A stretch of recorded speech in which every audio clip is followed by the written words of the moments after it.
L'hashtag per i nostri ragazzi è Gesù perdona.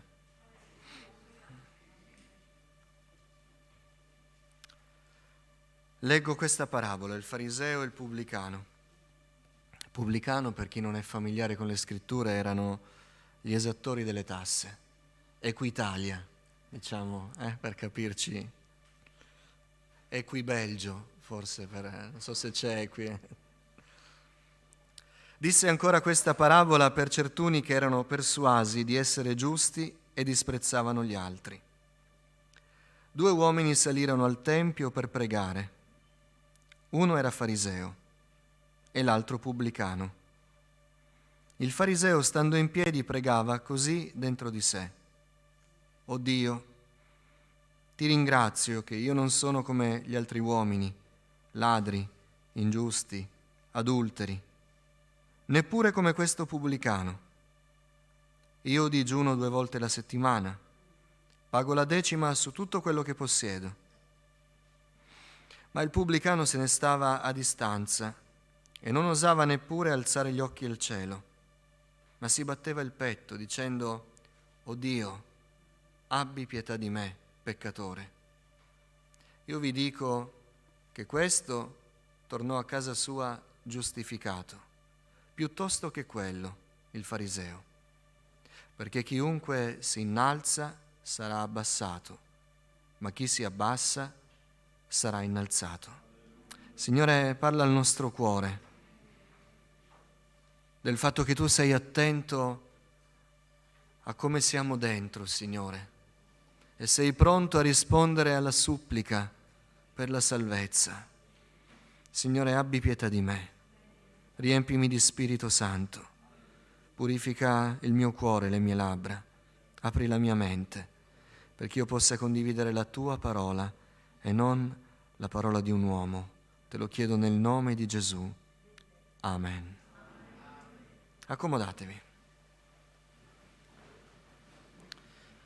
Tutti vorrebbero incontrare Dio. Forse c'è qualcuno qui che non l'ha mai incontrato questa mattina e dice: mi piacerebbe avere anch'io la certezza che voi esprimete con le vostre parole, i vostri canti, le vostre testimonianze. Tutti vorremmo ricevere delle grazie dal Signore, visto che stiamo dicendo largamente che il nostro Dio ci ha risposto nel passato, interviene, egli è un Dio che fa miracoli, è un Dio generoso. Vorremmo tutti essere certi dell'attenzione di Dio. È un bel desiderio. Forse qualcuno con umiltà dice: ma il Dio che sostiene l'universo deve proprio dar retta a me. Però sotto sotto ognuno di noi ce l'ha questo desiderio di dire: non pretendo tanto, ma se fosse vero, se il Signore potesse davvero prendersi cura anche di me, non sempre, ma anche solo un giorno, quanto sarebbe bello. Tutti abbiamo questo desiderio. Ora il Signore è disponibile. Il Signore ci ha lasciato la sua parola, ha creato i mondi, ha fatto ogni cosa proprio perché desidera farsi conoscere da ogni uomo, da ogni donna. E questo è il desiderio di Dio. E noi scopriamo questa mattina allora che il nostro desiderio si incontra con il desiderio di Dio. Quello che noi vorremmo è quello che Dio vuole. Dio vuole incontrarsi con noi, Dio vuole farsi conoscere da noi. Eppure il problema è la posizione di partenza nostra, non di Dio. La posizione di partenza nostra rispetto al Signore.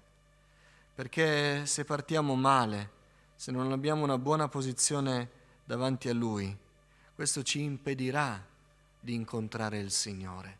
Ora, in questa parabola noi abbiamo una lunga lista di errori, 2 uomini e molti errori.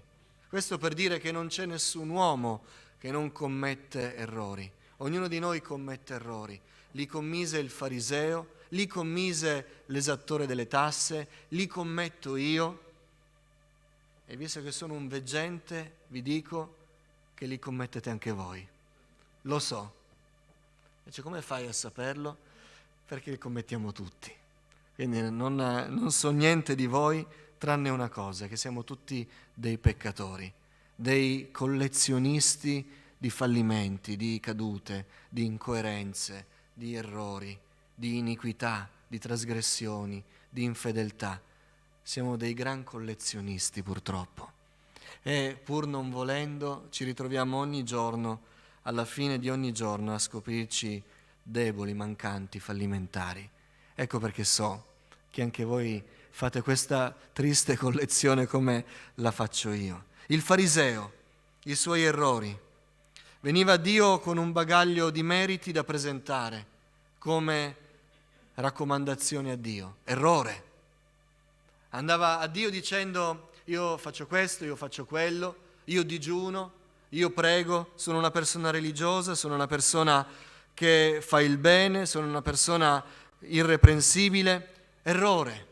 Andare a Dio dicendo quanto siamo bravi è un grave errore, perché poter dire di essere bravi significa metterci in paragone con gli altri, ma noi ci mettiamo in paragone con altri che sbagliano, l'abbiamo appena detto, l'abbiamo appena constatato, e quindi è folle paragonarsi ad altri, perché uno che cade sta dicendo: io sono caduto meglio di te. Tu sei caduto come io sono caduto, c'è poco da vantarsi, c'è poco da presentarsi. Siamo caduti quando il bene nostro doveva essere di rimanere in piedi. Errore del fariseo, il primo, dire che aveva un bagaglio di meriti da presentare davanti a Dio, che poi presentarli a Dio, al santo, al puro, al creatore, a colui che ci conosce, colui che davvero non ha errori. Grave errore. C'è qualcuno che guarda se stesso e dice: io qualche merito ce l'ho, tutto sommato non è che vado così male. C'è qualcuno che pensa questo? Errore. Secondo errore del fariseo: andò a Dio pensando che non gli sarebbe stato contestato nulla da Dio. Uno può dire: ma io non ho grandi meriti, però non ho neanche così grandi demeriti. Certo, non mi posso vantare davanti a Dio, ma sono sicuro che se vado a Dio, Lui non mi contesterà delle cose. Se me ne sono stato ai margini, me ne sono stato tranquillo, non ho fatto male a nessuno, non ho fatto niente. E quindi sicuramente non ho fatto male a nessuno. Sono sicuro che se vado davanti al Signore, il Signore non mi contesterà. C'era un uomo che aveva questo pensiero, si chiamava Giobbe. E inizialmente nei suoi dibattiti con i suoi amici non presentava i suoi meriti, ma diceva: sono sicuro però che se anche non sono meritevole, se vado davanti a Dio, Dio non mi contesterà nulla, perché che cosa ho fatto da contestare? Errore. Dio contestò anche Giobbe, che se ce lo mettiamo davanti, ci confrontiamo con lui, noi impallidiamo. Eppure Dio contestò anche Giobbe. C'era una radice di orgoglio nel suo cuore, c'era un po' di arroganza in lui. E quanto più questo fariseo, il Signore gli contestò molto, come ci dice questa storia. Altro errore del fariseo: mostrava un'apparenza di giustizia non solo davanti a Dio, ma anche davanti agli uomini. Errore. Vogliamo a volte giustificare la nostra posizione davanti a Dio dicendo: anche se ho sbagliato, Signore, ho sbagliato giustamente. Cioè, ho dovuto farlo, sono stato costretto, non mi puoi imputare la perfezione, perché la vita è dura, perché ti mettono alle strette, alle volte sei in difficoltà, devi barcamenarti in qualche modo e allora t'aggiusti. Quindi tutto sommato faccio un bilancio di giustizia, ce la metto tutta, mi presento bene, mi vesto bene, frequento ogni riunione religiosa, faccio tutto quello che è richiesto, nessuno può dirmi niente. Chi parla di me non può dire molto. Io ho un'apparenza di giustizia, non mi chiedere la perfezione, ma ce la metto tutta. Sono sicuramente giusto. Errore. L'apparenza di giustizia non è giustizia, diventa un errore per noi. Tutti questi errori ebbero un risultato. Dio non giustificò il fariseo. Andiamo avanti con gli errori. Passiamo al secondo personaggio, l'esattore delle tasse. Una vita attaccata al denaro. Errore. Il denaro è la radice di ogni specie di mali, ci dice la Bibbia. È vero. Il denaro è capace di farci svendere tutti i valori. Tant'è vero che stiamo parlando di un personaggio, erano israeliti, erano ebrei odiati dagli ebrei, perché questa categoria di ebrei sceglieva di fare questo tipo di lavoro, gli esattori delle tasse, sotto il dominio dei romani, per amore non dei romani, ma del denaro, perché venivano odiati non tanto perché facevano gli esattori delle tasse, ogni nazione ha le tasse, non piacciono a nessuno, ma dobbiamo pagarle. Amen. Dobbiamo pagarle. Grazie per l'eligio. Il problema di questi pubblicani era che se la tassa romana era 10, i romani lo dicevano a loro, che erano i funzionari, loro andavano dai loro concittadini e dicevano la tassa è 12 e 2 rimanevano sempre in tasca, ma i loro connazionali lo sapevano e li odiavano, erano la peggior specie. Questo uomo aveva vissuto per amore del denaro, aveva svenduto i suoi valori. Stiamo attenti. Uno dice, ma io il denaro non sono così attaccato. Non lo so se è così vero. La scelta di un lavoro ci dice quanto amiamo il denaro. La scelta dei nostri valori, delle nostre priorità, ci dice quanto amiamo il denaro. Errore. Ma puoi dirlo anche dei credenti, possiamo dirlo anche dei credenti. Quando il pensiero del denaro ci fa star bene, andiamo al Signore a chiedere com'è il nostro cuore. Una vita per il denaro, attaccata alle cose di qua giù, attaccata a una sicurezza economica, materiale. Errore. Altro errore di quest'uomo, una vita dissoluta. Poiché era ricco, i pubblicani erano famosi. Lo vediamo per esempio quando Gesù andò a casa di Zaccheo, un altro esattore delle tasse. Aveva una casa ricca e la prima cosa che fece fu, nel suo perfetto stile di vita, di organizzare un festino. E i festini dei pubblicani non erano cose moralmente lecite per un israelita, ma c'era ogni tipo di peccato, di corruzione, di immoralità. Era un uomo, questo pubblicano, che si era dedicato a una vita dissoluta, voleva spendere i suoi denari per il piacere, non si faceva mancare nulla. E quindi nella sua vita immorale lui aveva scelto di vivere nell'errore, alla ricerca dei piaceri. Ora, se il risultato del fariseo fu che Dio non lo giustificò, il risultato di questi errori dell'esattore delle tasse non furono il bene. Quest'uomo che aveva fatto la scelta di attaccarsi alle cose materiali, di spendere la vita nei piaceri, quest'uomo aveva devastato la sua vita. Perché il tempio, il luogo di preghiera, non era il luogo abituale degli esattori delle tasse. Ma che cosa portò quell'uomo lì? Le conseguenze dei suoi errori. La sua anima era lacerata, la sua vita era distrutta, il suo peso era insostenibile e lui fu spinto dal dolore, fu spinto dal senso di vuoto interiore, dai sensi di colpa, dalla crisi personale, fu spinto lì dove non si sarebbe mai sognato di andare, in un luogo di preghiera. Ed era così a disagio in quel luogo che non era come il fariseo che si era messo in prima fila dicendo guardatemi tutti, sto pregando. Errore. Ma era lì, devastato dal senso di colpa ed era in fondo. Non voleva farsi vedere da nessuno, ma non sapeva dove andare.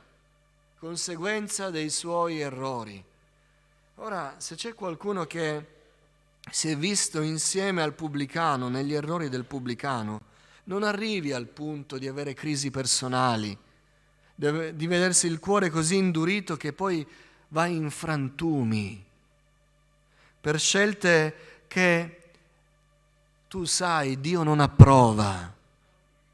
Se sai che Dio non approva le tue scelte, perché ci stai ancora?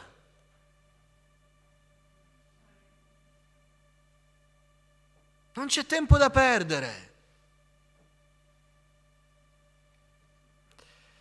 Il pubblicano fece una cosa però che non fece il fariseo. Fece una confessione. Giunto allo stremo, comprese che non si poteva più nascondere davanti a Dio e si presentò a Lui per quello che era. E che cos'era quell'uomo? Non un uomo capace nel mondo del lavoro, non un abile organizzatore, non uno che sapeva fare i conti. Era un peccatore distrutto dal suo peccato, questo era. Non poteva dire nient'altro di sé. Io sono un peccatore. Infatti descrive questa parabola la sua attitudine, anche con degli atti interiori. Si batteva il petto, quasi come a dire: merito la punizione, sono io che non sono stato capace di portare avanti la mia vita. E scoprì quell'uomo, non il fariseo, in questo mare di errori che abbiamo elencato, dove sguazzavano questi due uomini insieme a tutti gli altri, questo esattore scoprì che Dio rialza l'oppresso. C'è un dettaglio nella parabola, è Luca che lo dice che il pubblicano se ne stava a distanza. Lo stesso termine è usato in un'altra parabola, forse la più famosa delle parabole, quella del figlio prodigo, quando il figlio che si riebbe ritornò a casa, è scritto che lui era ancora lontano, il termine è quello, a distanza. A distanza il figlio prodigo, a distanza l'esattore delle tasse che confessava il suo peccato. Questi peccatori pentiti a distanza scoprono che Dio li raggiunge. È scritto che il pubblicano se ne stava a distanza e non osava neppure alzare gli occhi al cielo. Se noi incrociamo le due parabole, quando il figlio era a distanza, il padre lo vide, uscì dalla casa, gli corse incontro, è scritto, gli si gettò al collo e iniziò a baciarlo. E mentre lui provava a giustificarsi, il padre non lo ascoltava, ma diceva: presto, rivestitelo, facciamo festa, questo figlio era morto ed è tornato in vita. Ed è scritto di questo pubblicano che stava lontano, non osava andare davanti a Dio per il suo peccato. Il Signore lo raggiunse e lo incontrò. Dio rialza quelli che hanno il cuore oppresso. Noi possiamo stare nei nostri errori, possiamo vivere nei nostri errori, ma se ci pentiamo, se confessiamo i nostri errori, noi scopriamo che Dio è pronto a raggiungerci. Dio è pronto a salvare, a perdonare, a rialzare quelli che si riconoscono caduti. Isaia dice, il Signore parla: io sto vicino a chi è oppresso e umile di spirito. Ancora il Salmo 145 dice: il Signore sostiene tutti quelli che cadono e rialza tutti quelli che sono curvi. Venite a me, dice Gesù, voi tutti che siete affaticati e oppressi. E il termine può essere descritto anche come curvi, schiacciati dal vostro peso, e io vi darò riposo. Il libro dei Proverbi ci dà questo consiglio: chi copre le sue colpe non prospererà, ma chi le confessa e le abbandona otterrà misericordia. Quanti tra noi qui presenti questa mattina ha commesso degli errori oggi?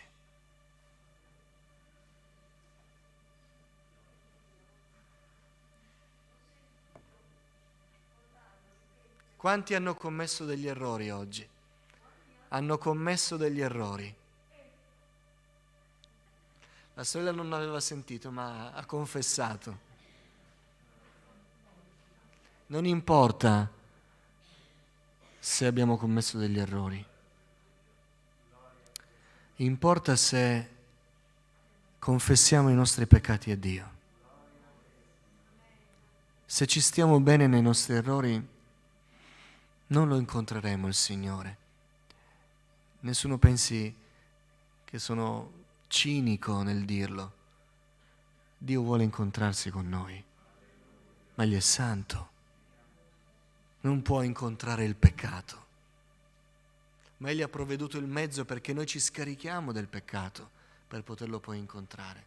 E Gesù dice: io vi dico che il pubblicano tornò a casa giustificato, perdonato, salvato, rialzato, alleggerito, benedetto, con la speranza della vita eterna, perché aveva detto al Signore: io sono un peccatore, abbi pietà di me. Dio ha pietà dei peccatori, li ama, li alza, li salva.